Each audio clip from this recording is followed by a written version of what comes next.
بھارتی کپتان کا سیاسی بیان ان کے گلے پڑ گیا۔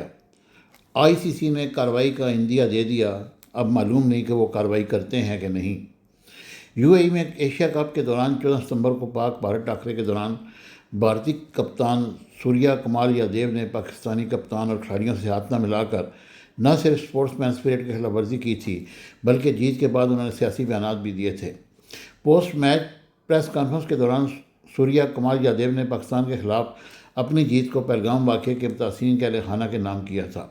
یاد رہے کہ مقبوضہ کشمیر کے سیاحتی مقام پہلگام میں اپریل سے ہونے والے اس فالس فلیگ آپریشن میں 24 افراد ہلاک ہوئے تھے، جس کے بعد بھارتی بغیر کسی تحقیق کے پاکستان پر الزام عائد کر دیے تھے جو آج تک ثابت نہ کر سکے۔ بعد ازاں پاکستان اور بھارت کے درمیان مختصر جنگ بھی ہوئی تھی، جس میں پاکستانی ایئر فورس نے نہ صرف بھارت کے رافیل سمیت 6 طیارے گرائے بلکہ ان کا ایئر ڈیفنس سسٹم S-400 بھی تباہ کر دیا تھا۔ اپریل کے اس حملے میں کم از کم 24 افراد ہلاک ہوئے تھے، جس کے بعد پاکستان اور بھارت کے درمیان مختصر فوجی کشیدگی پیدا ہو گئی تھی، کیونکہ نئی دہلی نے بغیر ثبوت کے اس کا الزام اسلام آباد عائد کیا تھا۔ آئی سی سی کی جانب سے ابھی تک کوئی کارروائی نہیں کی گئی اور اس کا معاملہ پاکستان نے آئی سی سی پر اٹھایا۔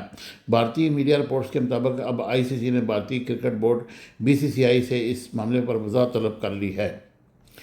آئی سی سی نے کہا ہے کہ PCB کی جانب سے دائر کی گئی شکایت کا جائزہ لے رہے ہیں اور اس پر کارروائی کرتے ہوئے باضابطہ سماعت بھی کی جا سکتی ہے اور معاملے کی مزید تحقیقات کے بعد سوریا کمار یادیو پر جرمانہ بھی عائد کیا جا سکتا ہے۔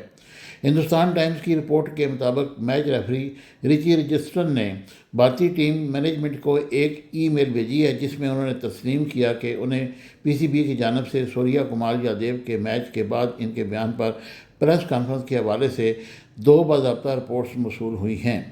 اب اس کے جواب میں بہت سارے سیاسی چکر بھی چل پڑے ہیں۔ بنگلہ دیش نے بھی پاکستان کا ساتھ دیا ہے اور پاکستان کے ایک مایہ ناز بلے باز نے بھی جہاز کا نشان گرانے کا نشان بنا کر انڈیا کو اس طرح کا عندیہ دیا ہے، لیکن بہرحال انہوں نے شروعات کی ہے اور ہاتھ نہ ملا کر اسپورٹس مین اسپرٹ کا مظاہرہ نہیں کیا۔ اب دیکھتے ہیں ICC کیا کرتی ہے۔